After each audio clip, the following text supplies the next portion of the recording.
నమస్తే, నేను సిరి.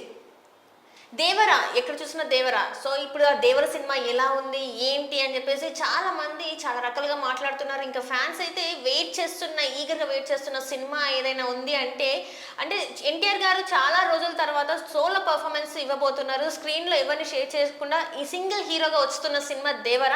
సో ఈ దేవర సినిమా కోసం అయితే చాలా మంది రివ్యూస్ చెప్తూనే ఉన్నారు. ఇప్పటికే స్టార్ట్ చేశారు. అయితే ఉమేష్ సంధు ఇచ్చిన రివ్యూ ఎలా ఉంది ఏంటి అని చెప్పడానికి మనతో పాటు ప్రముఖ సీనియర్ జర్నలిస్ట్ జగదేవ్ గారు. నమస్కారం సార్. నమస్తే సార్, ఇప్పుడు ఎక్కడ చూసినా కూడా దేవర మాని అయితే నడుస్తుంది. అండ్ ఇక్కడ చూస్తే దేవర సినిమా ఎలా ఉండబోతుందని చాలా మంది కూడా మాట్లాడుకుంటున్నారు. అండ్ చాలా ఇయర్స్ తర్వాత RRR కన్నా ముందు ఒక సినిమా వచ్చింది, RRR తర్వాత ఈ సినిమా అనమాట. చాలా ఇయర్స్ తర్వాత, ఇట్స్ అబౌట్ లైక్ 6 years అనుకోండి. అంటే RRR వచ్చేసి మల్టీ స్టార్ హీరో సినిమా కాబట్టి సోలోగా అయితే ఎన్టీఆర్ అయితే ఇదే సినిమా కాబట్టి దీని మీద చాలా మంది ఫ్యాన్స్ అయితే ఆశలు పెట్టుకున్నారు. అండ్ ఒకటి కూడా ఉంది, రాజమౌళి గారితో సినిమా తీసిన తర్వాత ఒక సినిమా ఖచ్చితంగా ఫ్లాప్ పడుతుంది అని చెప్పేసి కొంతమంది భయపడుతున్నారు. సో ఇప్పుడైతే మరి ఉమేష్ సంధు పెట్టినది మనం ఎలా చూడాలంటారు? ఉమర్ సంధు అనే ఆయన ఇప్పుడు కూడా వివాదాస్పద స్టేట్మెంట్లకి వ్యాఖ్యలకి కేర్ ఆఫ్ అడ్రస్గా ఉన్నారు. సో ఒక విధంగా చెప్పాలంటే దేవర లాంటి సినిమాకి భారీ ఎక్స్పెక్టేషన్స్తో రేపు 27న రిలీజ్ అవబోతున్న నేపథ్యంలో ఇటువంటి విమర్శలు, ఇటువంటి కాంట్రవర్సీ స్టేట్మెంట్లు అన్నీ కూడా దానికి యాడ్ అవుతాయని నేను ఫీల్ అవుతున్నాను. ఎందుకంటే ఎన్టీఆర్ గారి ఇమేజ్కి తగ్గ మూవీ అని నేను ఫీల్ అవుతున్నా. ఎందుకంటే మీరు అన్నట్టు సోలో పెర్ఫార్మెన్స్ వచ్చి ఆల్మోస్ట్ 4-5 years 6 years అవుతున్నట్టుంది. RRR 2022 మార్చిలో రిలీజ్ అయింది. ఆల్మోస్ట్ RRR వచ్చి కూడా 2+ అయిపోయింది. సో ఇప్పుడు ఎన్టీఆర్కి రాని అంశం లేదు, ఎన్టీఆర్ యాక్ట్ చేయని రసం లేదు. నవరసాల్లో ఆయనకి ఏది రాదు, ఇది చెయ్యలేడు, ఇది చేయగలడా అనే ఇది లేదు. ఎందుకంటే రైటర్స్ కూడా ఎన్టీఆర్కి రాస్తున్నామంటే అత్యుత్సాహంతో కూడా రాస్తారంట. అంటే ఏ సీన్ కూడా ఒక డైరెక్టర్ ఈ పార్ట్ ఇంతవరకు చెప్తే దాన్ని ఎలివేట్ చేసి చేస్తాడు ఆయన. అది పైగా సింగిల్ టేక్. సెట్లో ఉండే టెక్నీషియన్స్ అందరికి కూడా అబ్బా ఇదేంట్రా తినేస్తున్నాడు ఉదయం నుంచి, ఇది 14వ టేకురా, సరిగ్గా చేయట్లేదు అనే ఫీల్ రాకుండా డ్యాన్స్ సింగిల్ టేకు, డైలాగ్ సింగిల్ టేకు, యాక్షన్ సింగిల్ టేకు, ఏది చెప్పినా కూడా అంత పర్ఫెక్ట్ అందులో కూడా డిక్షన్, వాయిస్, మాడ్యులేషన్ ప్రతిది కూడా. సో అటువంటి ఎన్టీఆర్ గారికి ఒక కసిగా చేస్తున్న cinema. And more over Koratala Shiva గారికి కూడా ముందు డిజాస్టర్ అవడం వల్ల ఇది కూడా ఆయనకి ప్రెస్టీజియస్ మూవీగా మారింది. ఇకపోతే ఉమర్ సంధు ఇప్పుడు ఆయన ఎక్స్లో పోస్ట్ చేసిన చూస్తే ఎన్టీఆర్ ఈజ్ ఎక్సెప్షనల్. అంటే ఆయన ఉన్న నటుల్లో ఆయన ఒక ప్రత్యేకం. Pitches A sterling act that doesn't miss a beat. ఏదైతే భారీగా స్టెర్లింగ్ అంటే ఎక్స్ట్రాడినరీగా ఒక రకమైన ఎట్లాగే పిచ్లో క్రికెటర్స్ ఎట్లాగైతే బౌండరీలు దాటిస్తారో దానికి అలాగా డజంట్ మిస్ ఎ బీట్. ఏదైతే ఆయన పెర్ఫామ్ చేస్తాడో అదైతే మిస్ చేయలేదు ఆయన, అట్లాగే చేశాడు అన్నారు. ఈ gives film the much needed power. అది ఖచ్చితంగా అది వేస్తున్నారు. Next Saif Ali Khan is fantastic అని చెప్పారు. జాన్వీ కపూర్ ఈజ్ ఇరిటేటింగ్ అన్నాడు. ఇరిటేటింగ్ అంటే ఫస్ట్ లేటెస్ట్గా వస్తున్న వాళ్ళకి దాన్ని కూడా చెప్పే విధానం ఒకటి ఉంటుంది. ఆమె ఓకే పర్వాలేదు అనిపించింది, ఇంకొంచెం బెటర్గా చేసుకోవాలంటే వాళ్ళు డెవలప్ అవుతారు. అలా కాకుండా ఎంతసేపు ఇరిటేటింగ్గా ఉంది, సరిగ్గా చేయలేదంటే అప్కమింగ్ హీరోయిన్ కదా. ఇవన్నీ కూడా ఆమె మదర్ అయిన శ్రీదేవి గారితో కంపేర్ చేసి చేయడం కరెక్ట్ కాదు. శ్రీదేవి గారు కూడా కెరీర్ మొదట్లో ఎలా ఉన్నారు, ఆవిడ ముక్కు కూడా పెద్దగా ఉండేది, ప్లాస్టిక్ సర్జరీ చేసుకున్నారు, తర్వాత బాగా పెర్ఫామ్ చేశారు. పెద్ద సీనియర్ ఆర్టిస్టులతో పెద్ద డైరెక్టర్లతో చేయడం, ఓవర్ ఏ పీరియడ్ మెచ్యూర్డ్గా ఆవిడ సూపర్ స్టార్ హీరోయిన్ అయ్యారు.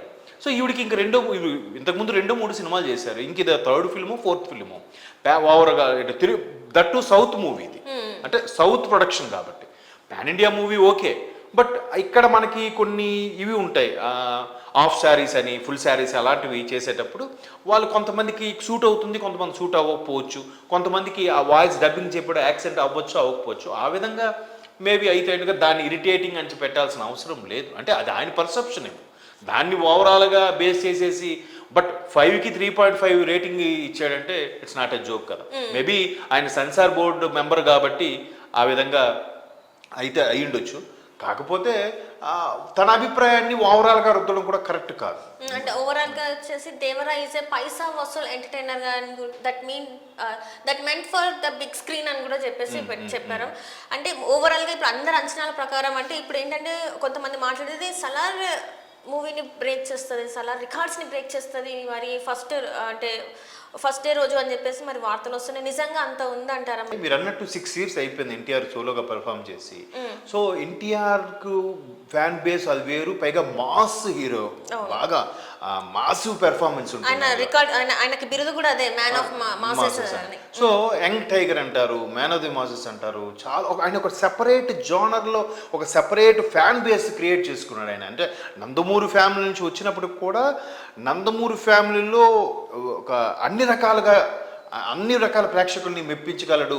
ఒక పార్టీకి లేదంటే ఒక రాజకీయ పక్షానికి పరిమితం కాకుండా అన్ని రకాల రాజకీయ పక్షాలకు కూడా ఇష్టమైన నటుడుగా రూపాంతరం చెందిన వ్యక్తి కాబట్టి సో ఖచ్చితంగా ఆ రికార్డ్స్ ఇప్పుడు సచిన్ వన్ డేలో డబుల్ సెంచరీ చేయనంత వరకు కూడా డబుల్ సెంచరీ చేయడం సాధ్యమా, పాసిబుల్లా అనుకునే మనుషులు ఒక్కసారి సచిన్ టెండూల్కర్ డబుల్ సెంచరీ చేసిన తర్వాత, first double century one day international career చేసిన తర్వాత వరుసగా తర్వాత చాలామంది చేశారు.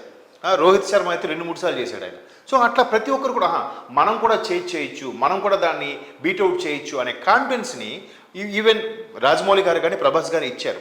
ఆ గ్లోబల్ లెవెల్లో తెలుగు సినిమాను కూడా హాలీవుడ్ టెక్నాలజీకి ఏమాత్రం తీసుకోకుండా వరల్డ్ వైడ్ సినిమాగా రిలీజ్ చేసే ఒక సత్తాన్ని చాటినప్పుడు ఓకే మనం కూడా చేయగలము అని తన తోటి డైరెక్టర్లకి ఆ బూస్టప్ ఇచ్చినప్పుడు కొరటాల శివ గారు కూడా తక్కువేం కాదు. ప్రతిసారి కూడా ఆయన సినిమాలో ఒక సోషల్ ఎలిమెంట్ కూడా ఎన్నరగా మింగిల్ అయి ఉంటుంది, దాని స్టోరీ రన్ అవుతుంటుంది.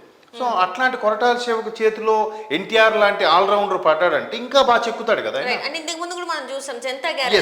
జనతా గ్యారేజ్లో చూడండి, అసలు అన్ని రిపేర్లు చేయబడును అంటే అక్కడ ఎంతసేపు అహింస ఒక విలనిజం అనే అనుకున్నారు, కానీ కాదు. ఆ పాటలో మనకు చూపిస్తాడు ఫ్యామిలీ అఫైర్స్, భార్యాభర్తల మధ్యన ఇష్యూ, అమ్మాయిల్ని ఏడిపిస్తున్న ఇష్యూ, ప్రతిదీ కూడా.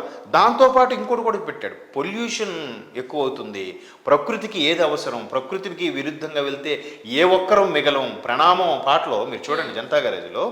ఆ ప్రకృతి మాతకు కానీ కోపం వస్తే మనలో ఏ ఒక్కరూ మిగలరు, అది మనం తరతరాలకి నెక్స్ట్ తరంకి మనం అందించే బాధ్యత వచ్చింది. జస్ట్ ఇదొక కొన్నేళ్ల క్యాంపు, ఇక్కడ మనం ఎవరూ ఉండము, మిగలం అని కూడా ఒక మెసేజ్ ఇస్తూనే ఆ ప్రకృతిని కాపాడుకునే ప్రయత్నంలో భాగంగానే ఇక అన్ని రిపేర్లు చేయబడిన డైవర్షన్ తీసుకున్నారు. సో అప్పట్లో అది బ్లాక్ బాస్టర్. ఈయన పెర్ఫార్మెన్స్ కూడా అసలు చూడండి, మోహన్ లాల్ లాంటి ఒక కంప్లీట్ యాక్టర్తో సరితూగలాగా యాక్ట్ చేశాడు. అసలు ఇంకా మోహన్ లాల్ కూడా ఈయన ముందు అరే ఎన్టీఆర్ మోహన్ లాల్ చాలా సీనియర్ యాక్టరు, పైగా నేషనల్ అవార్డు విన్నర్ ఆయన. అటువంటి యాక్టర్తో ఎంత ఈజీగా యాక్ట్ చేసేయగలిగారు. సో అటువంటి యాక్టర్ కాబట్టి ఆయన ఖచ్చితంగా ఫెంటాస్టిక్ యాక్టర్, అసలు all round, there is no doubt. నాకు తెలిసి ఇండియన్ స్క్రీన్ మీద ఎంత పెర్ఫార్మ్డ్ యాక్టర్ సౌత్లో ఉన్నారు, కానీ నార్త్లో అయితే ఈయన సరితూగా వాళ్ళు లేరు.